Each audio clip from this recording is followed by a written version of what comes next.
Yeah, I was confused because I saw it and I'm like, okay, he's hurt because when Callis came out to buy time, and then they did the angle, and I'm like, well, that was weird, but I guess that was what they meant to do. But no, it was an audible to get them in the right direction. What was the injury? Do you know what the injury was? All right, I think I have to restart because Davis said I couldn't hear me. So let's restart the show here. All right, so we had a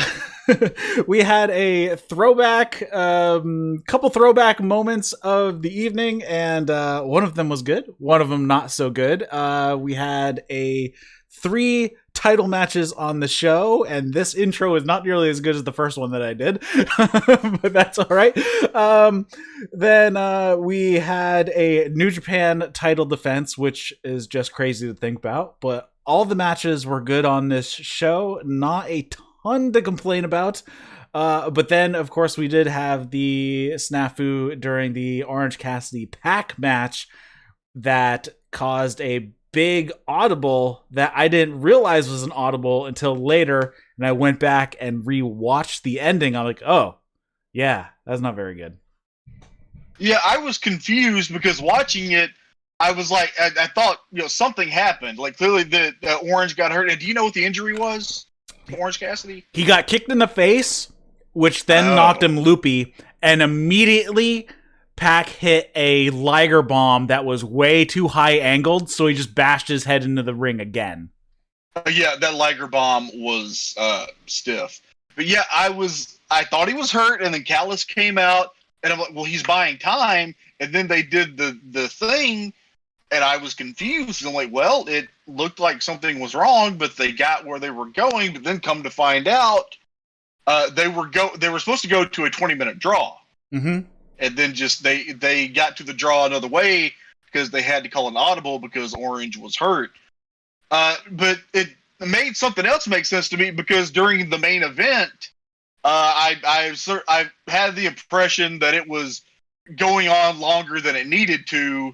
So the fact that Orange Cassidy and Pac went 6 minutes less than they were supposed to kind of explained that, I think. Yeah. Yeah, it's kind of a bummer that they structured the show how it went. But we'll talk about that in a minute because it actually plays in. So let's set the show here. You are listening to the That's Wrestling podcast. If you're listening to this as a podcast, we do this show live over on YouTube and Twitch. And thank goodness we are doing it live on YouTube because somebody let me know that my mic was not on. And that would have really sucked because we've done it before, where we've gone through an entire episode with my mic off, so it only recorded your end of the conversation, so we had to redo an entire show once. I don't know if you remember that. I remember that. Oh god, I remember that. It was was it one of the G1 shows? I think so.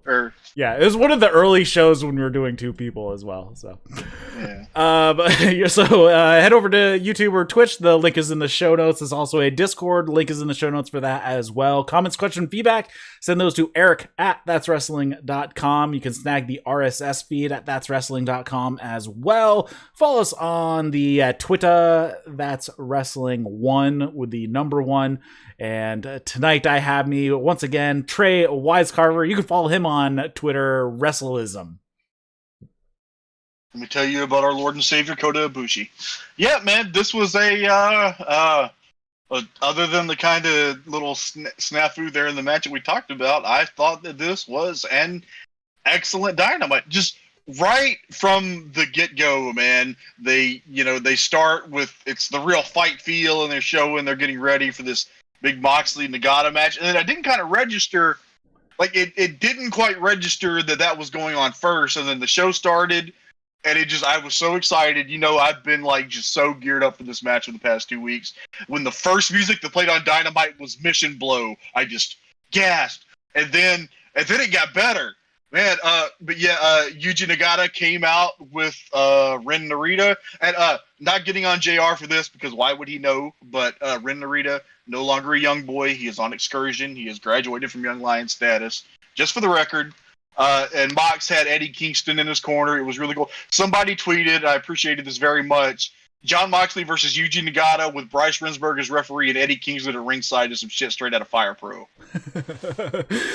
but yeah, so Nagata came out, did his whole entrance. The announcers, like Excalibur, had like a really good, he's part of the third generation. He even, it's same generation as Hiroyoshi Tenzan, Manabu Nakanishi, Satoshi Kojima, talked up Nagata's resume, Excalibur, and they talked up like the US Championship and its history, even though it's a very short history, but it's, it's been held by, Moxley, Kenny Omega, Cody, even Lance Archer.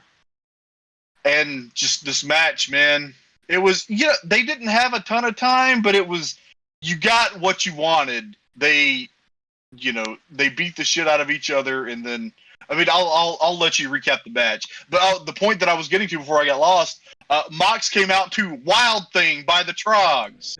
Yeah, I'm curious if that's just a one-time thing or if they're changing his music to that. I wonder about that too. That is an homage to Atsushi Onita, who used to come out to Wild Thing. So I kind of hope that is just a one-time thing, because his AEW and actually his New Japan music are great and fit the character a lot better than... Well, they are both awesome, but it's, the more I think about it, I don't know. It may be just a one-time thing, but if it is, it works for me. So like you said, I thought that it was great that they cold opened the show with a side-by-side of Moxley and Nagata backstage. Like, Moxley has his headphones on, like, you see UFC guys, just warming up in the back.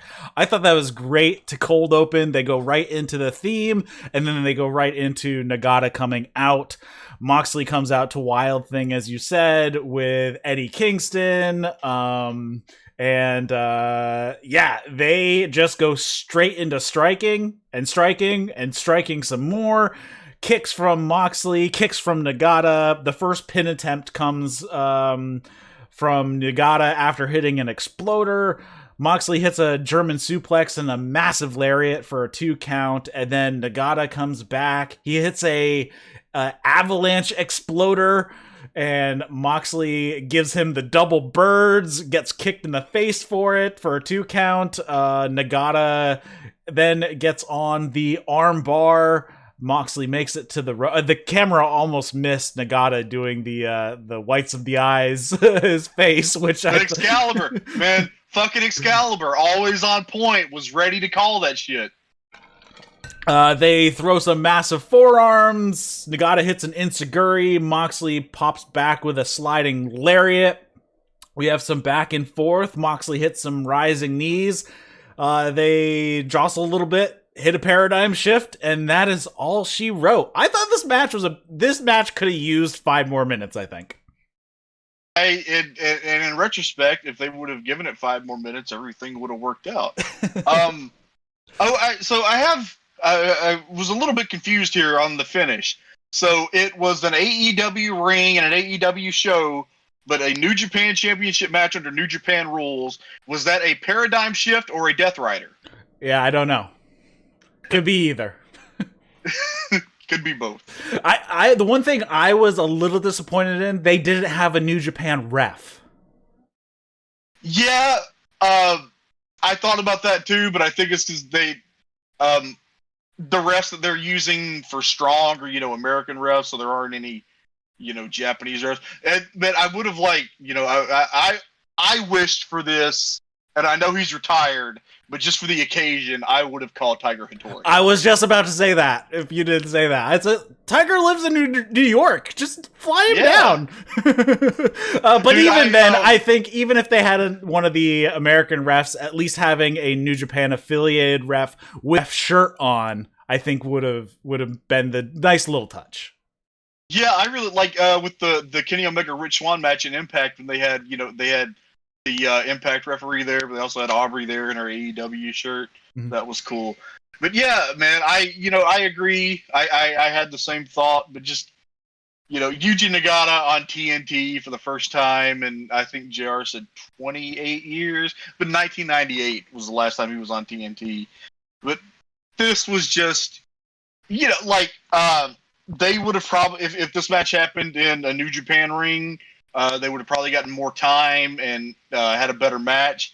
But for I don't know, I love, novelty in wrestling, and I don't mean novelty in the do shit that's never been done before because it's stupid. I mean, just I'm a total geek for seeing, wrestling in unusual places or wrestlers in places that they aren't usually. So yeah, man, Yuji Nagata challenging for a New Japan Championship on AEW Dynamite on TNT. That was awesome to me. Yeah, I hope this is the blossoming of a wonderful partnership between the two, and we get more of this kind of event, and maybe sometime we will see an AEW title defended over in New Japan at some point. I wonder if this is just going into the Impact deal. Finjuice are the Impact Tag Champions. They won them from Carl Anderson and Doc Gallows, and then they retained them at the last pay-per-view, which was surprising. Mm-hmm. Oh, and dude, this is going to be awesome. Impact has a show on Saturday that it is Kenny Omega, Carl Anderson, and Luke Gallows against Eddie Edwards and Eddie Edwards and Finjuice. That's going to be awesome. That should be a good one.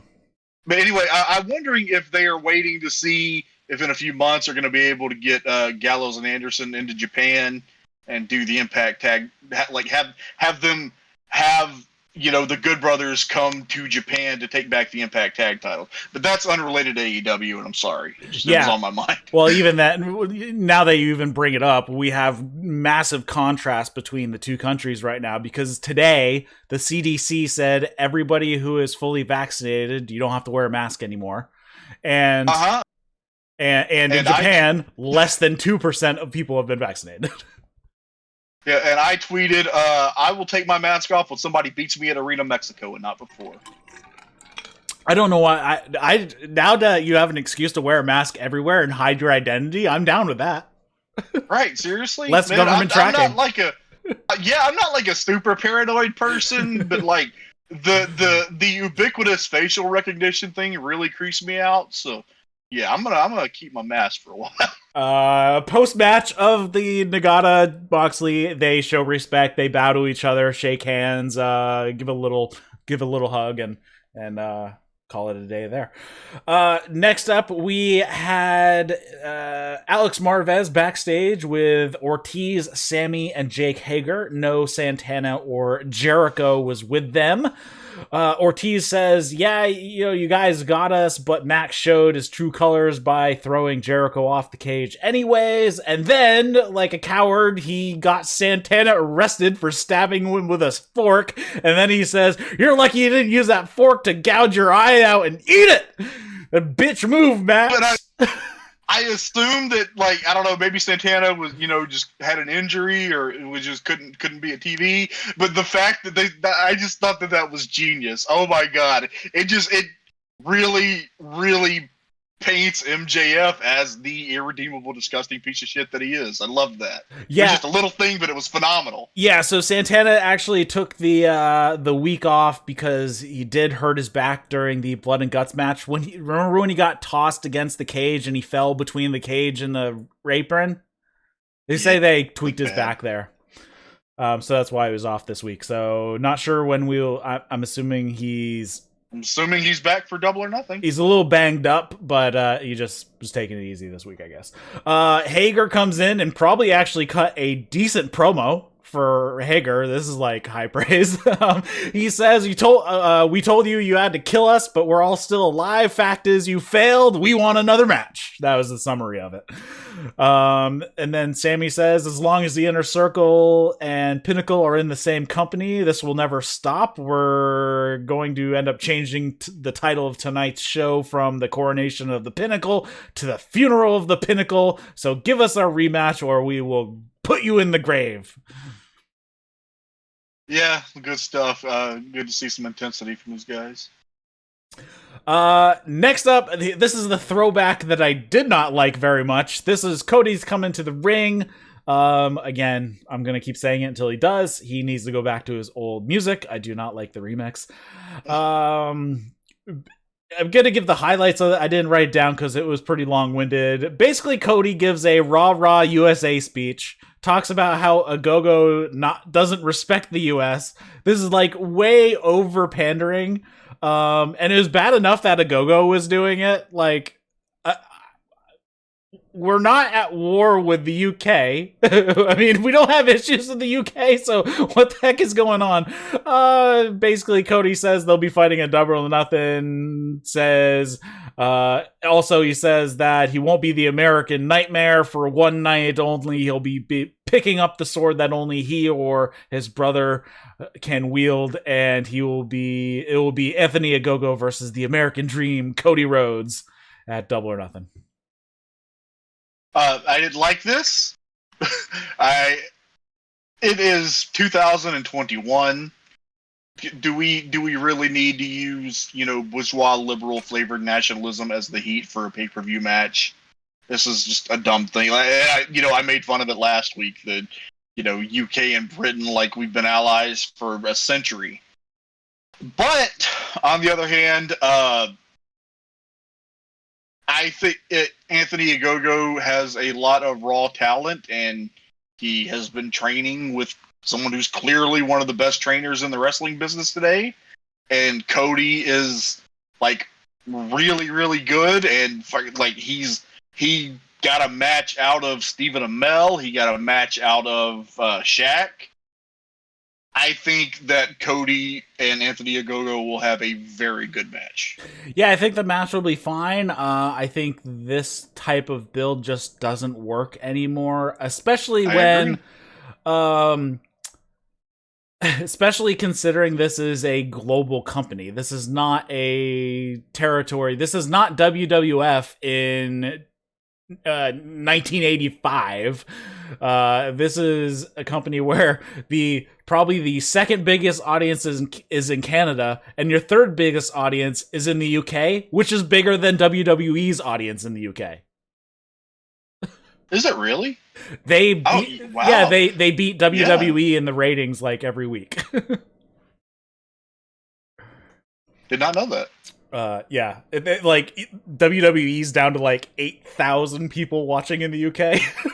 It's gonna be awesome when AEW finally gets to go to the UK.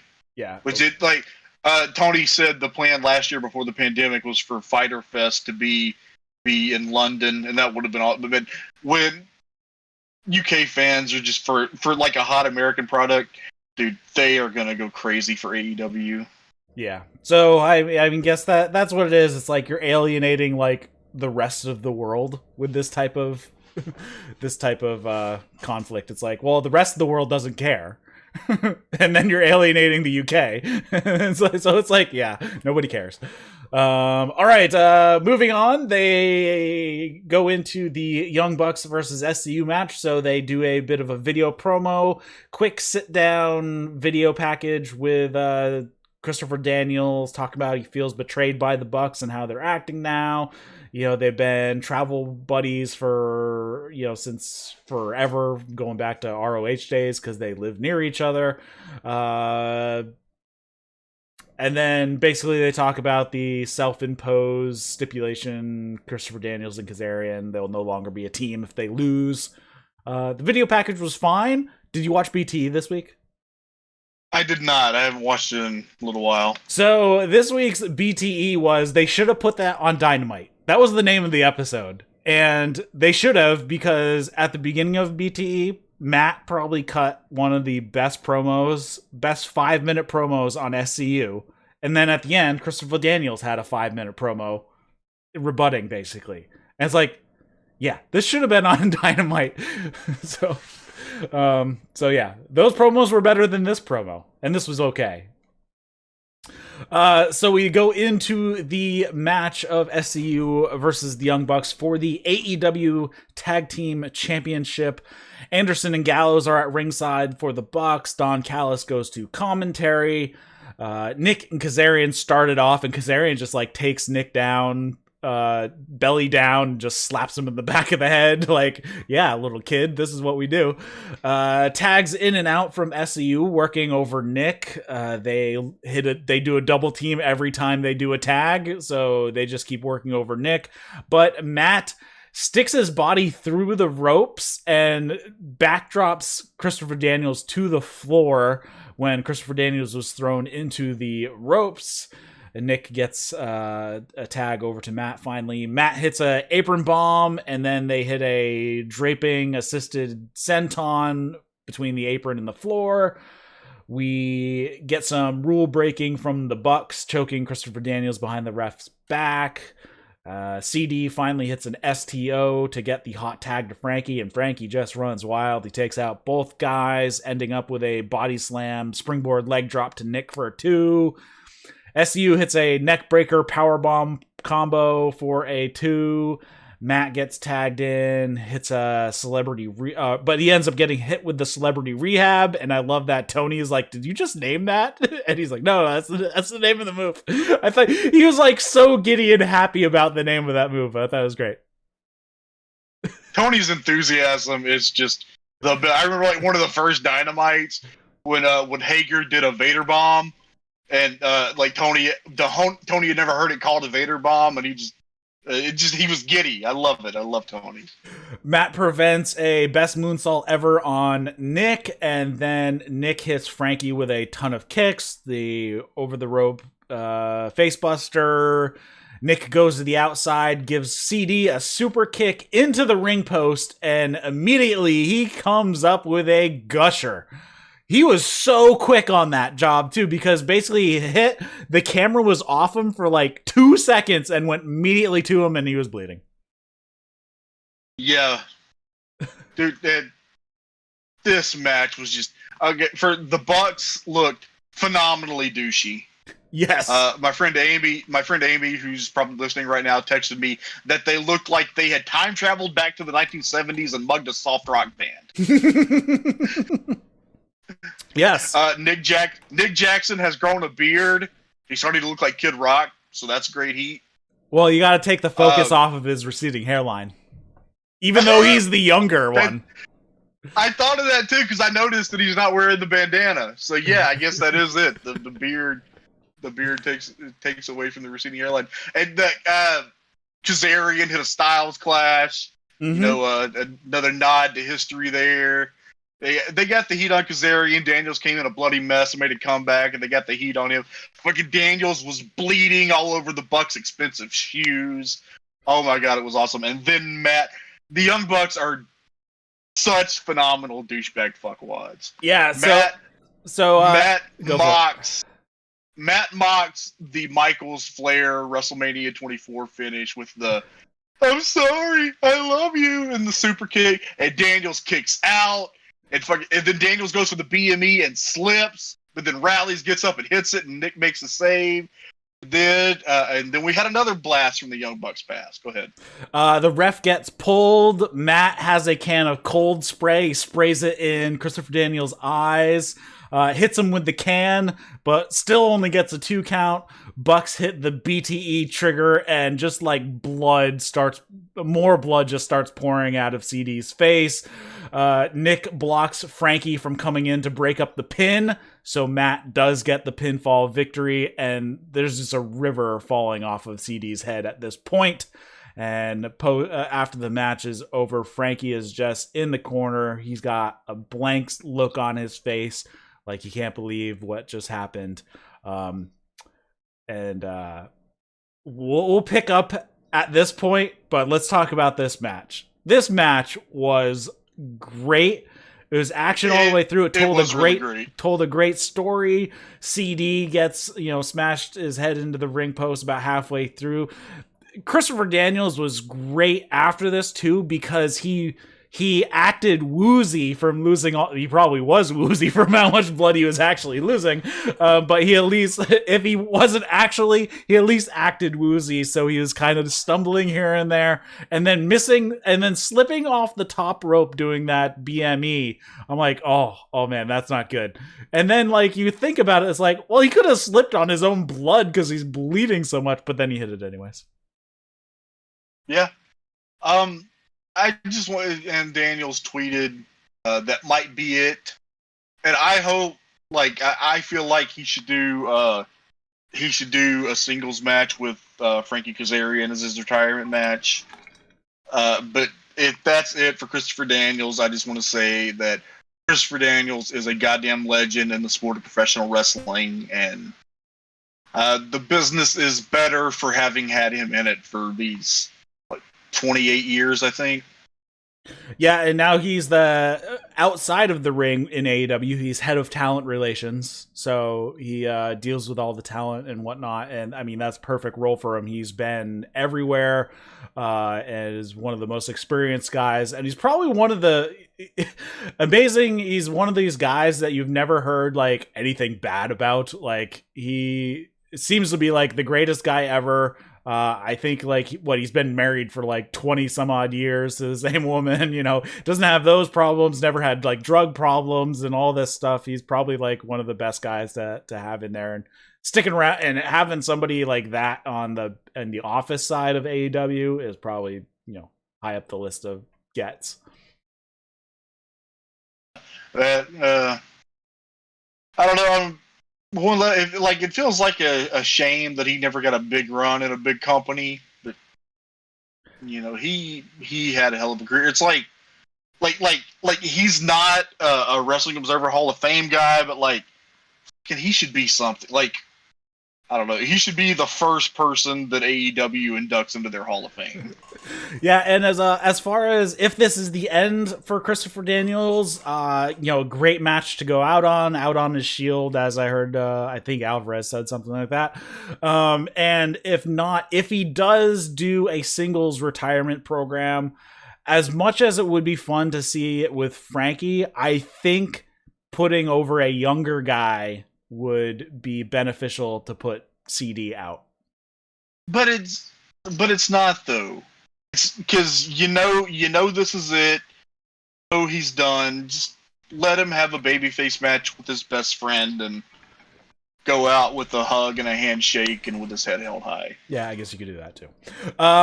So the weird thing here, after the match was over, like there was very little time between the end of the match and then commentary is like, there's an incident going on backstage, and they cut, and Moxley and Kingston have commandeered a camera guy and they trash the Elite's dressing room, and well, that was that. They go to commercial. Yeah, that was that. But you know, we're going in that direction that we thought we were, so that's cool. Then after they come back from commercial, they do show that during the break, Frankie and CD, they have a moment, they hug, and CD's just bleeding all over Frankie. But that was basically it. It's like, this is a really kind of a weird ending to, they figured give him a little bit more time, maybe do something a little bit more, but you know, was what it was, I guess. I have a note here, but I didn't finish writing the note. Dasha was with Christian. So I don't have what Christian said. Did you write this down? He said that he was going to win the Casino Battle Royal at Double or Nothing. He said he had an open contract next week and he wanted to face a member of Team Taz. I got excited because I thought I was going to get my Christian Cage Ricky Starks match, but instead Matt Seidel came up and said that he was in the Casino Battle Royal and he was going to redeem himself from his botch last year when he slipped on the top rope doing the shooting star press.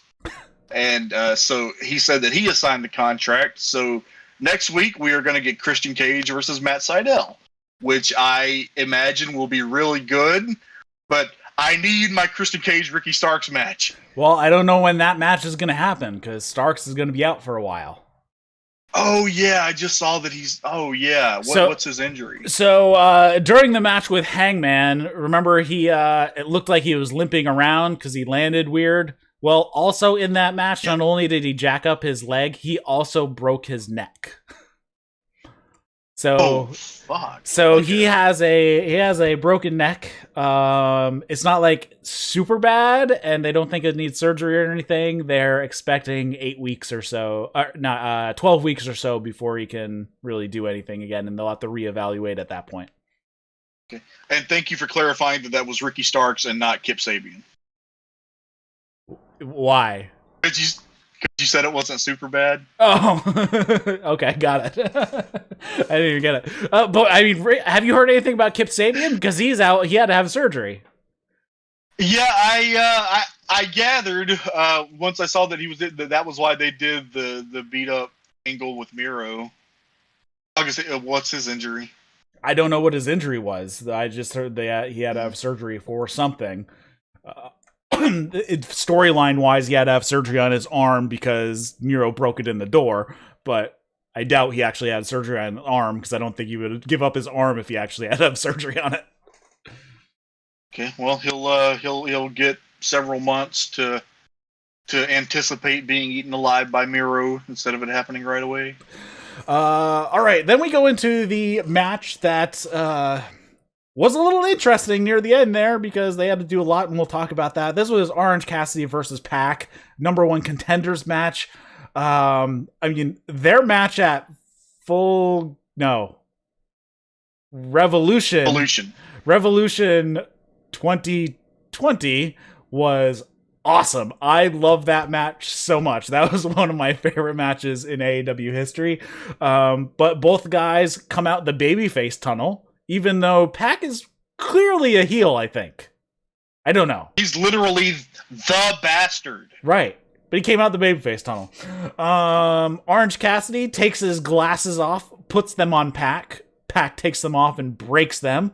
Orange Cassidy goes to put his hands in his pocket, so Pac takes a swing. Orange Cassidy ducks it, hits a beach break, goes for a cover. Pac kicks out at 2, so Pac is already like reeling. So Orange Cassidy hits the hands in the pocket dive to the outside, pulls out a backup pair of glasses and slaps them on. So he throws Pac around on the outside a bunch of times into the barricade. Orange Cassidy does his roll into the ring, only to roll back out of the ring. He breaks the ref count multiple times. Pac finally comes back, snapping Orange Cassidy's neck into the top of the barricade. He hits some stomps to the chest, to the head, back into the ring they go, but that doesn't last very long because back outside they go again, and this time Orange Cassidy is on the wrong side of things.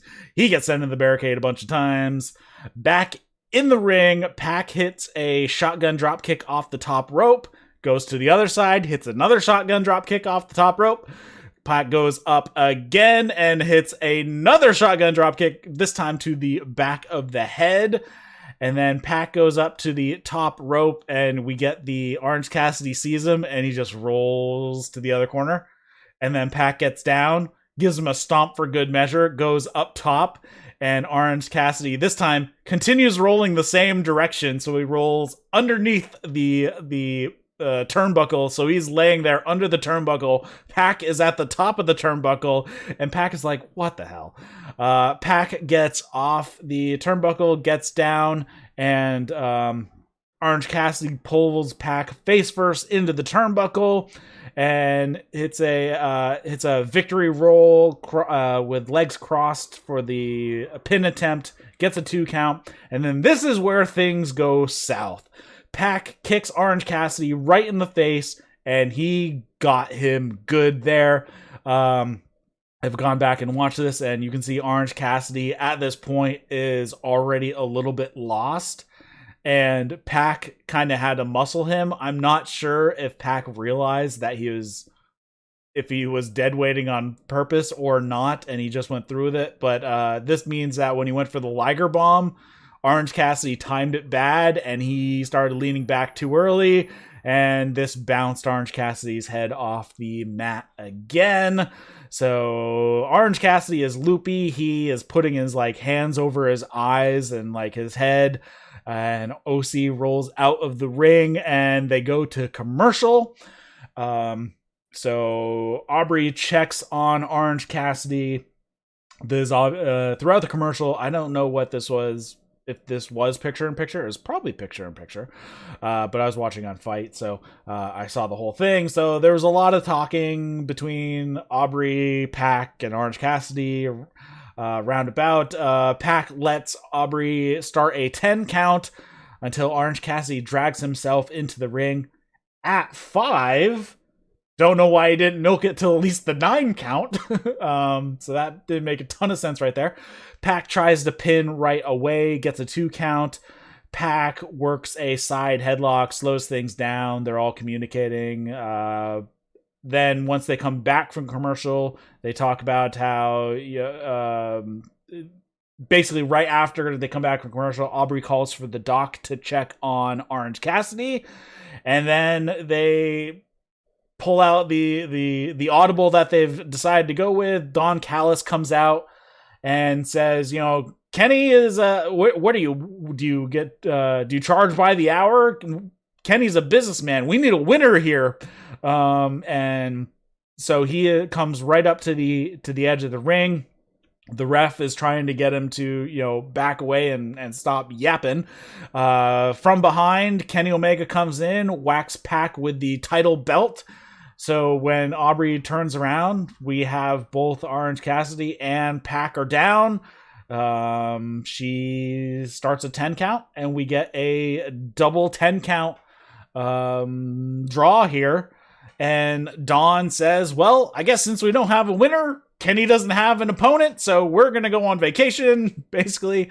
Tony Schiavone comes down, says, I have to break this news to you, Dawn, that Kenny, there will be a title match at Double or Nothing, and it will be Kenny Omega, Pac, and Orange Cassidy in a 3-way. Kenny and Dawn are pissed. Kenny yells a bit, I don't want to take on some losers. You guys are both losers. And then they walk off. So, interesting. They got to where they were going. As you mentioned at the beginning, the plan was a 20-minute time limit draw. So here they did a double 10 count draw instead, about 4 minutes early. Yeah. Seemed fair to critique this match too much since it kind of fell apart as a result of circumstances. Just one of the things that happens. The 3-way, I am not negative on the 3-way, except that I know they're not, and I'm going to be disappointed. But if you're going to do 3-ways in like main event championship matches, it should be an elimination match. Yes. The one fall triple threat match, especially in championship matches, is a booking crutch. Mm-hmm. Yeah, I have to agree with you. The rule has to be, 1, you can be disqualified from the match, and 2, that it is an elimination style match. I agree. So I hope that is the case. As far as this match goes, this audible that they pulled off, that I didn't even realize was that much of an audible until later on, that was a lot to do because originally Kenny coming in to clock Pac from behind was not going to happen because they were going to a time limit draw. So that was a good on your feet thinking, throw together something within 2 minutes to get to the finish that you're looking for. So kudos on them to actually pulling this off in a in a pretty seamless manner.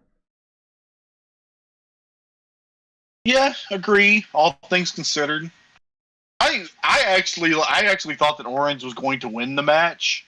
Is what I expected, but a 3-way will be cool. I just hope we already said it. Yeah, and this was. They're lucky because I think the locker rooms are at the stadium. They have to take golf carts and stuff to the amphitheater. Mm-hmm. So it was lucky that Kenny and Don were there and able to do that. Yeah, it's lucky because Don and Kenny were going to cut that same promo after the match. So Don just came out early. Yeah, okay, that makes sense. Early with the promo, so it's lucky that was already set up that Don and Kenny were ready to come out at the end of the match. So, I I figured, I just knew, because if you need somebody to stall for time, and you have that crew, who you're gonna send Don Callis. Yeah. You're gonna send somebody with a big mouth. So. If Paul Heyman's not there or Jim Cornette, you're gonna send Don Callis. So in the end, it worked out, and plus, I mean, even given that they were going to go to a draw, if Orange Cassidy can't make the Double or Nothing match, we still have Pac in it anyways. But from what I heard, they went through the concussion protocol, and he is fine. He was just kind of a little banged up, and he should be okay. That's good. Backstage with the Bucks, they have found their trash dressing room. They say they want a match with the number one contenders next week just to get it out of the way with the Varsity Blondes. And in return, they want something for themselves, and they invite Moxley and Kingston to Double or Nothing for a super kick party. And Matt, to be a dick, mocked Pillman, wanting to be like his dad, since there's the dark side of the ring. The best part of this is... they're upset, and Carl goes, "This is where we sit in a circle together and praise the Lord." That was pretty funny. Laughed.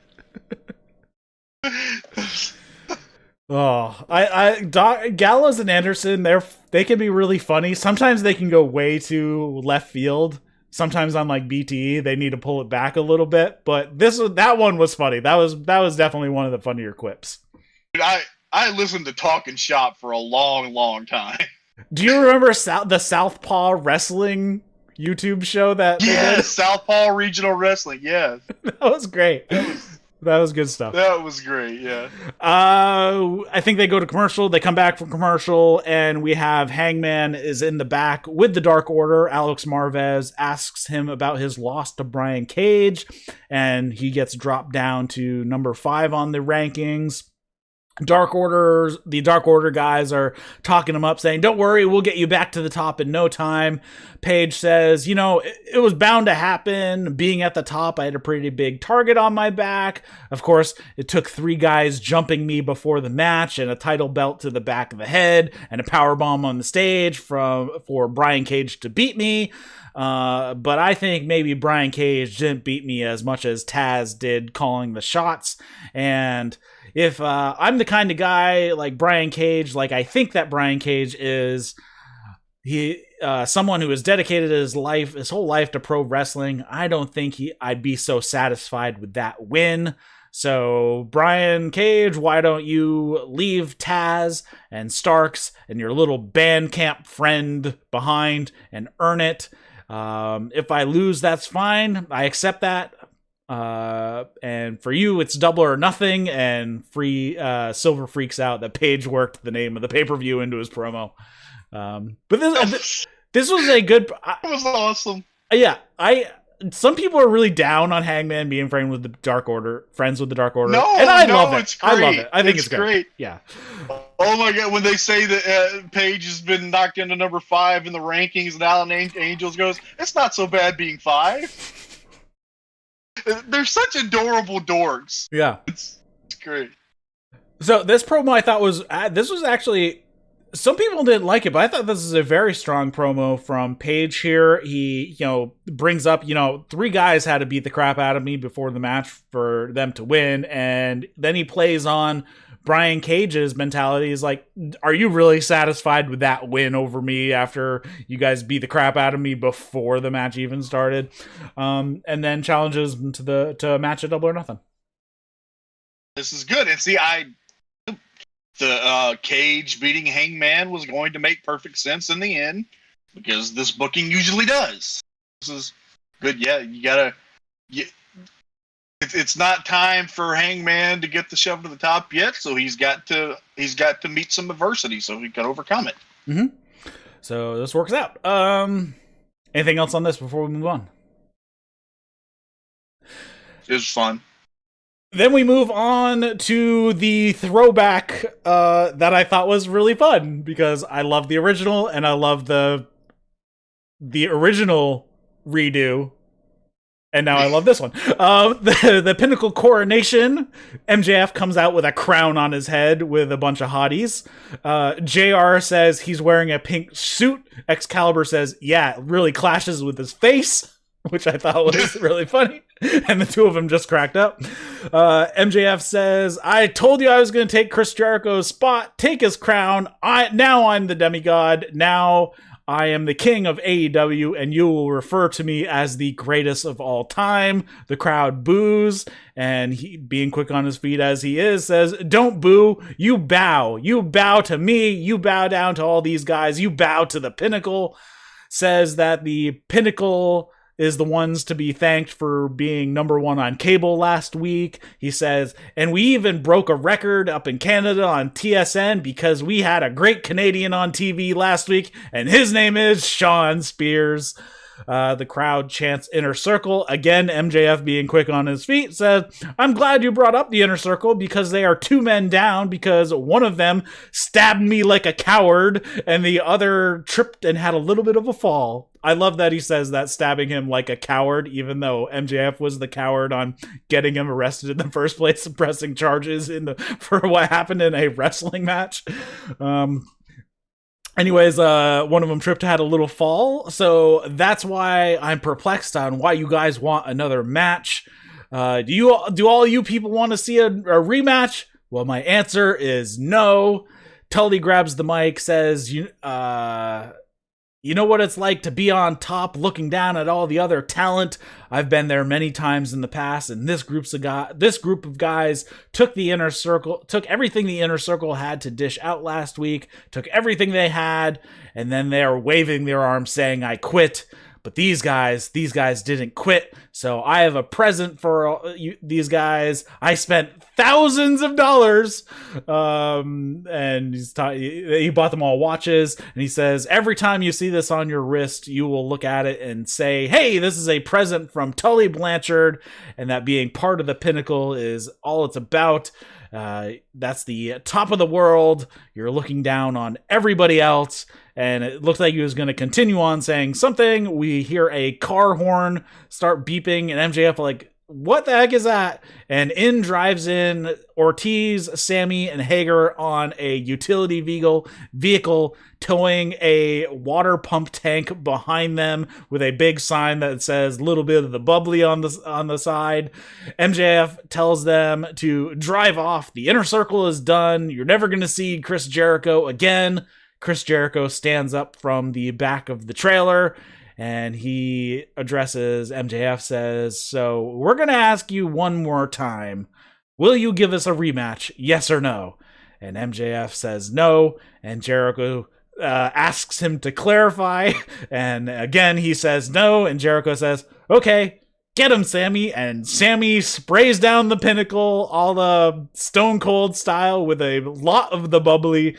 Eventually, MJF tells everybody to shut the hell up and says, you want a match at Double or Nothing? Then fine. We'll take you on in the same match that you lost last year, Stadium Stampede.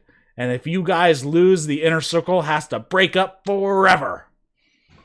I thought this was fun. Yeah. I appreciate the MJF said ain't nothing funny gonna happen this time. Mm-hmm. I hope that they do the Spring Stampede like super violent this time instead of silly like last time. Yeah, I'm interested to see how they do it. But overall, what did you think about the throwback, the Stone Cold, with the beer truck, and then Kurt Angle with the milk truck? It was cool.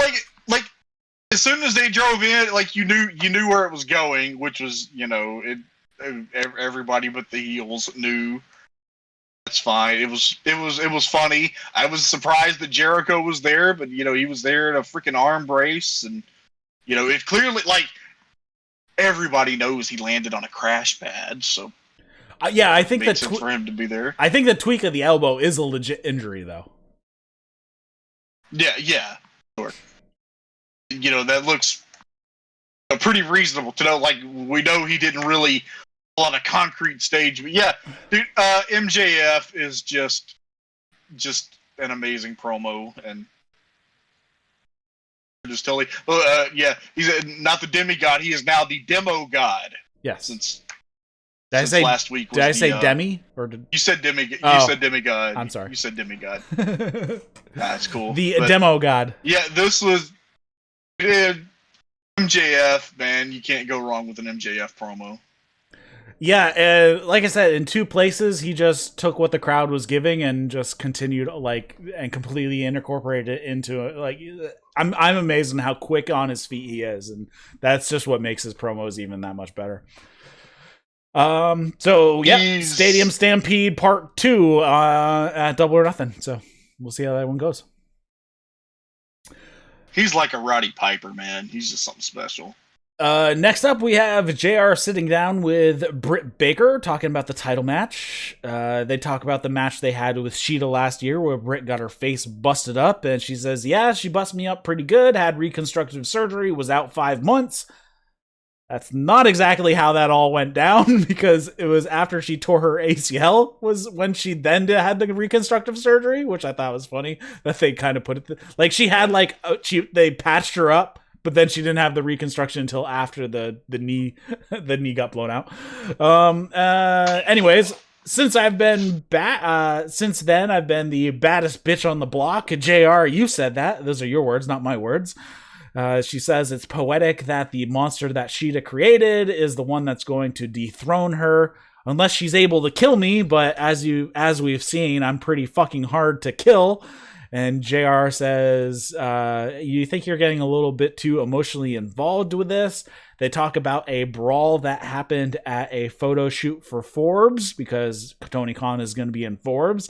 And Britt says that, yeah, well, this isn't exactly what she said, but she basically implied that, yeah, well, that article should have the current champion in it when it drops, and that's going to happen after the pay-per-view. So, if they're taking photos, I should be in that because I'm going to be champion after the pay-per-view is over.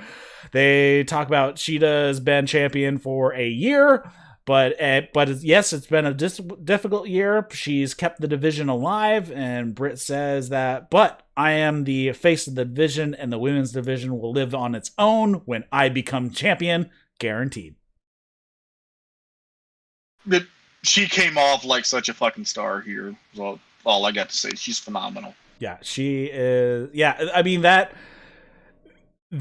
time that she spent on the shelf, but still part of the show, her character just solidified. So and of course turning heel at the beginning of last year, that was like the biggest thing. And she is such a good heel. And then everything that she did during her time when she had the knee injury and was doing all those segments, she has just become the complete. And then after she comes back from injury, she's like 10 times a better wrestler. She's a star, but I think everybody knew as soon as AEW started that she was destined to be the star of the division. She had only had something like 50 matches or something, like less than 100 matches before AEW started. Mm-hmm. But yeah, man, she's really, she has presence, she has charisma. It's, because of the way that women in the wrestling industry were treated for so long, it is difficult for a female talent to really at that level of star power. But, you've got like your Charlotte Flairs and your Sasha Banks and Bayley, and like there are some good ones. At AEW, just WWE has done such a great job of signing like most of the best women talent in the world that AEW kind of had to build their women's, and that was one of the points of the promos, that the AEW women's division was just in the doldrums and has just risen like a phoenix. And it's in part because they, I think Hikaru Shida's long title reign has gotten her kind of like almost to that level. But I think with Britt becoming the women's world champion, like she has the kind of presence and star power to really make that feel like a world championship. Yeah, and I think assuming she stays with the company and stays around for a while, when they circle back to Hikaru Shida again, I think if they won in front of crowds, she's going to be huge. And I think when they circle back, if they play it a little bit better and they do a better job with character building with her, I mean, that was a problem with Riho. And is a problem with her. I don't know why they can't do the simple thing of just her having her cut promos in Japanese and subtitling it later. It's not a problem. Her English isn't even that bad anyways. Even like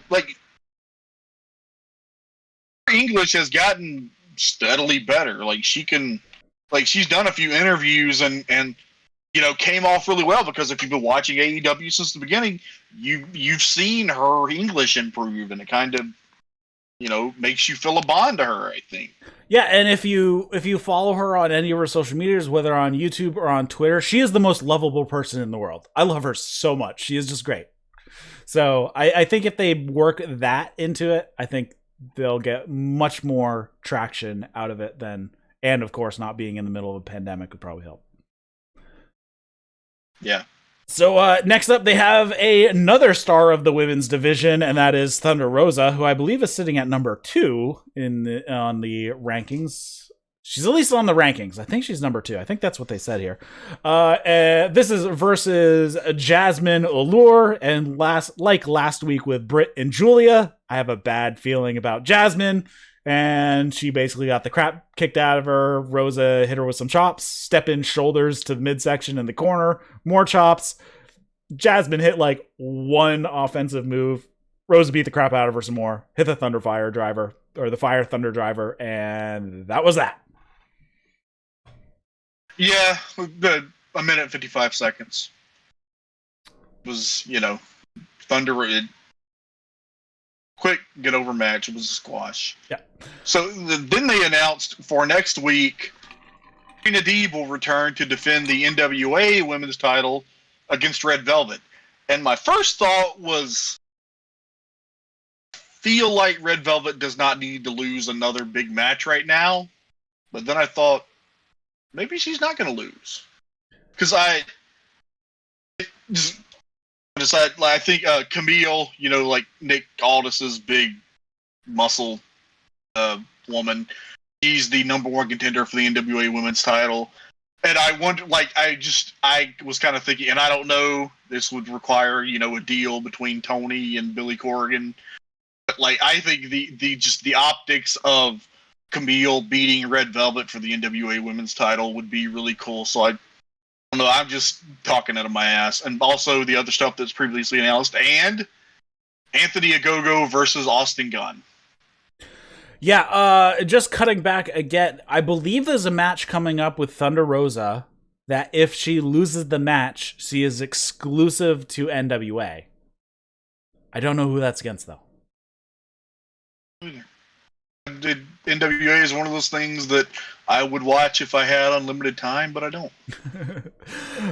So that match is coming up too. So I'm over on NWA, so I'm assuming she's going to win that, because I don't think they're going to keep her exclusive. I mean, AEW super needs her, and they're probably giving a ton of money to NWA to allow them to use them. So yes, as you mentioned, Serena Deeb versus Red Velvet for the NWA Championship.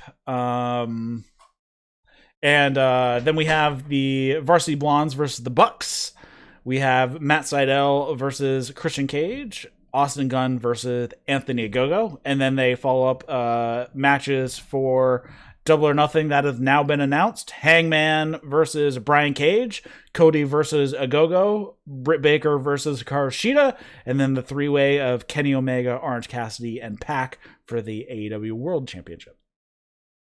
So... Oh, and actually the Bucks and Moxley Kingston.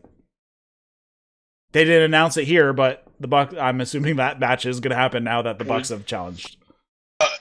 The Bucks might lose the titles to the Varsity Blondes. We don't know. That's probably a little doubtful on that one, but next up we have Tony with Jade. Who the fuck cares? She says she's listening to offers from all these managers, but she handles her own business, and she's that bitch. It's the Randy Savage angle from 1985, where everybody wants to manage her. And I assume eventually she will introduce, her own manager. Yeah, but she says she doesn't want a manager, and then says, I'm listening to offers. So which one is it? What are you doing? Yeah, I assume that it ends with somebody that they're bringing in. Yeah, I forget whose show it was. I think it was on Wade Keller's show. They made the analogy of, this is like if a door-to-door vacuum salesman went to Jade's house and says, "Hey, we're selling these cool vacuums." She says, "Well, I don't really need a vacuum, but I'll listen to your sales pitch, like, and then I might buy it." It's like, why? If you don't need a vacuum, why are you going to listen to this guy? Anyways. Like, she's a very polite woman. Next up, we have a Darby directed video, all in black and white as they usually are, film noir like he does. Darby is driving a car. The camera crew is with him, and the camera crew actually asks him a question. So how are you feeling? Stuff like that. He says he doesn't really have time to think about being thrown down the stairs. He just wanted to come home to Seattle, to the skate park that was there in the warehouse. And then Darby cuts a promo on Miro saying, "Miro, you talk about the glass ceiling, but what have you actually done since you've gotten here? One day you're playing video games, the next you're a best man. The world says now we're going to see what Miro is capable of now that the leash is off. I don't buy what you're selling." People ask who Darby Allin is or what Darby Allin is, and he says, "I know exactly who I am. Do you know who you are? Look at me, you generic son of a bitch. You're not taking this away from me. Say what you want about me. You'll have to admit that I'm one of the toughest men you've stepped into the ring with." Interesting calling him a generic son of a bitch. That was interesting. Darby stuff is cool. Yeah, always good and always engaging, I guess. You can't really look away when he does his video stuff. It's true. That is the thing about Darby Allin. Can't look away. So we go into the final match of the evening, and this is the main event. Miro versus Darby Allin for the TNT Championship. Miro has the TNT title embroidered on his trunks already when he comes out. Darby Allin goes back to the Daisy Dukes with the tights underneath. Someday he's got to lose those. Miro attacks before the bell, and Miro keeps telling the ref, ring the bell, and he just keeps beating the crap out of Darby, so the ref continues putting off dealing with that, or putting off ringing the bell.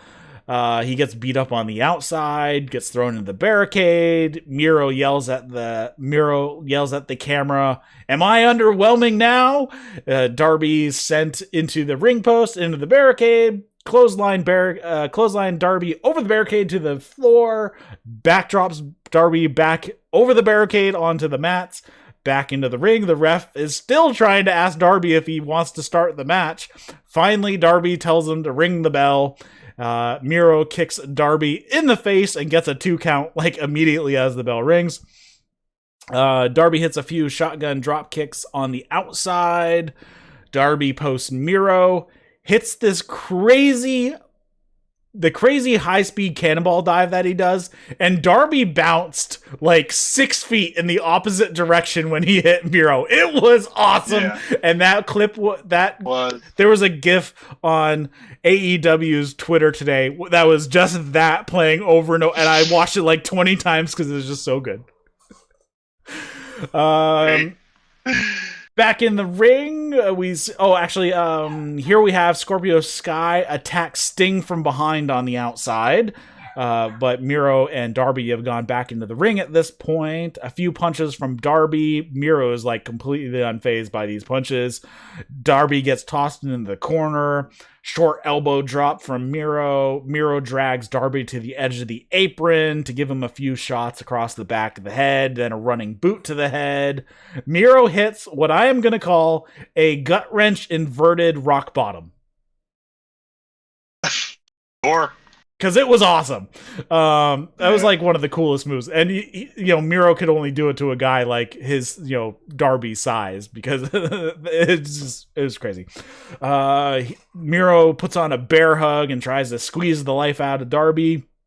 They eventually get to their feet. Darby puts on a rear naked choke while riding on Miro's back.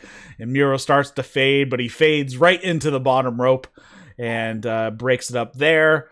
Darby on the outside jumps back onto Miro's back, and while he's kind of kneeling down, hits some crossface forearms, back to the rear naked choke. Miro is walking around with Darby on his back. He grabs the TNT title off the timekeeper table, but the ref takes it away, so Miro decides, all right, this is what I'm going to do. He throws himself and Darby into the side of the stage to get Darby to release. Both guys go back into the ring. Miro attacks the taped up shoulder and arm of Darby, sends it into the turnbuckle. Then Darby is just completely drained. He's just leaning up against the bottom rope, and Sting is standing right there giving him some words. They share a moment. Darby gives him a fist bump, and he stands back up to fight. Hits a flip over stunner, tries an inside cradle for a 2 count. Darby hits another flip over stunner, goes for the coffin drop, but Miro catches him, basically bear hugs him when he lands, and then picks him up, throws Darby for a suplex. Darby flips and lands on his feet, and Darby attempts another roll up, but gets a 2 count. Then a code red from Darby for a 2 count, and then Miro just locks on the game over, brings him to the ground, and he just submits Darby. And Miro is the new TNT champion. Yeah, like I said, I was watching it. I came away with the feeling that it was longer than it needed to be, and then in retrospect, with Orange and Pac going about 6 minutes less than they were meant to, sense, and I was, okay with it. But this was, I expected more of it was still a beat. It was more prolonged than I expected. I liked this, and I liked that we're finally doing something with Miro. I'm curious if all that pre-match beatdown was to fill time. That's what I was thinking. Okay. That would make more sense with the match going 11 minutes. That the added on was the pre-match stuff. But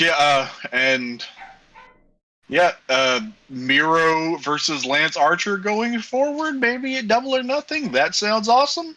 Yeah, so post-match, Ethan Page and Scorpio Sky attack Sting. Dark Order run them off. And then Lance Archer's music hits. He comes out to the stage. Jake is like trying to hold him back, like push him back down the tunnel, which I love that Jake at this point has lost control of Lance Archer, which I think is just great. So Lance Archer is up on the stage. Jake basically is bear hugging him around the waist, trying to push him away. Miro's in the ring. He has the title. He's just yelling up to Lance Archer, and that's how they end the show, of the two of them kind of yelling back and forth at each other. Miro versus Lance Archer? Yes, please. I'd love to see that. Yeah. I agree. I am down. This was fun, man. Miro, just the fucking balls of wearing your new championship gear to win the title. That was great. That was awesome. And this was what Darby throwing him around like a projectile, and spot where he tried to do the coffin drop to the floor, and Miro caught him and Germaned him on the floor. This was good stuff. Yeah, so overall, I thought this was a really good show. It actually flew by. I actually ended up starting it late because just things were going on here. But like it just flew by so quickly. So usually a good sign of a good show. Very good Dynamite. It said things went a little wonky in one match and things had to be adjusted, but that's wrestling. Shit happens. Mm-hmm. Anything else you want to talk about AEW?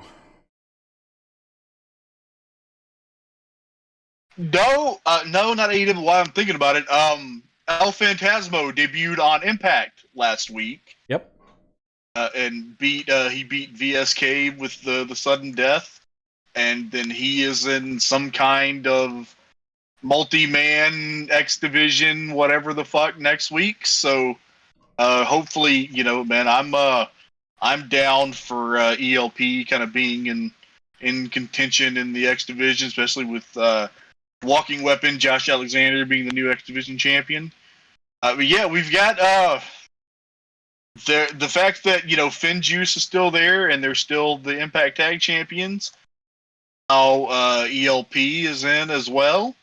I am more shocked at the rapprochement between New Japan and Impact than I am about the New Japan and AEW relationship, because that was it. I think New Japan finally understood that this really isn't the same company that screwed Okada around 10 years ago. Like, this really is a different company, and so yeah, that was. Did you see from Strong last week?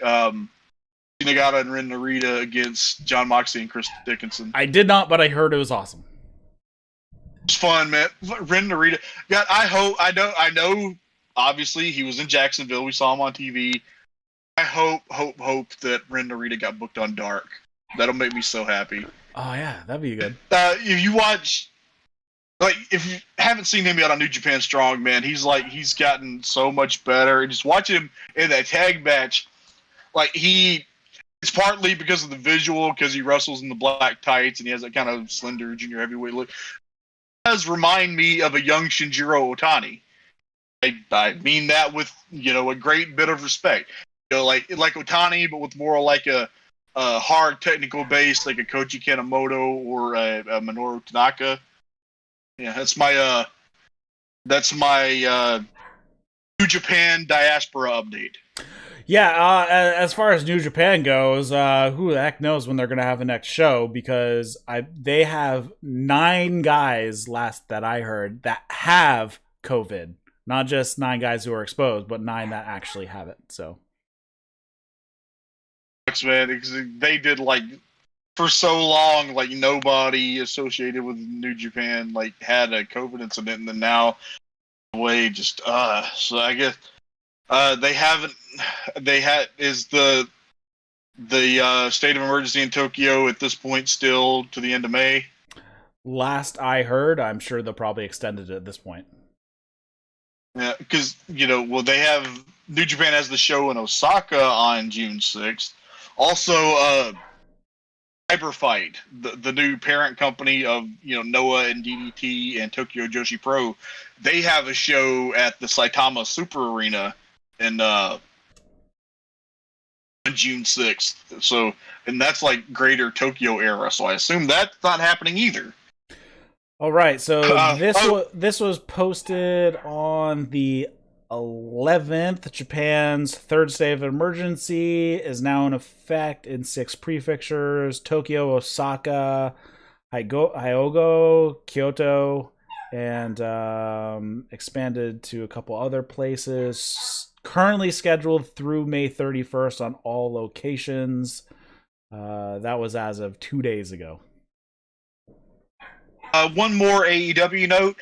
We are resuming live touring Dynamites in July. Mm-hmm. Think July 7th in Miami. And then the next week is in Austin, Texas. And the week after is in Dallas, Fort Worth. And then August, I think 18th is Houston. So, just looking at tickets, it looked like, some pretty decent, $30 tickets. I might try to go to all 3, because it's been over a year since I've been to live wrestling. So. Yeah, I have tickets to what is currently scheduled for September 8th in Boston, but that's Massachusetts, so I don't know if Massachusetts is going to be one of the last to open up, I bet. So I'm not sure if they're going to have to push it again.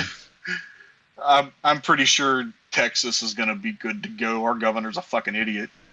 Well, yeah, but also actually, with Connecticut, I think they just passed 70% vaccinations. So, New Hampshire, Massachusetts, I think we're all relatively high. So probably by September 8th, we'll be above the 70%, and we'll probably be lifted at this point. So September 8th, I have tickets to. So, I'm still waffling if I want to go or not.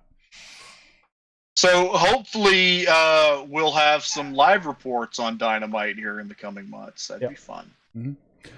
All right, so let's wrap it up here. Thanks everybody for listening to That's Wrestling. If you're listening to this as a podcast, we do the show live over on YouTube and on Twitch. You can follow the links in the show notes. Link to our Discord is in there as well. Comments, question, feedback, you can send those to eric@thatswrestling.com. Follow us on Twitter @thatswrestling1 with the number 1 at the end. And you can follow Trae @Wrestleism on the Twitter. The handle is also in the show notes. And head over to your favorite podcast app of choice. Drop us a review. It helps us out in the search results. So for Trae Wisecarver, my name is Eric LaRoche. You have been watching and listening to That's Wrestling. See you later, guys. Bye.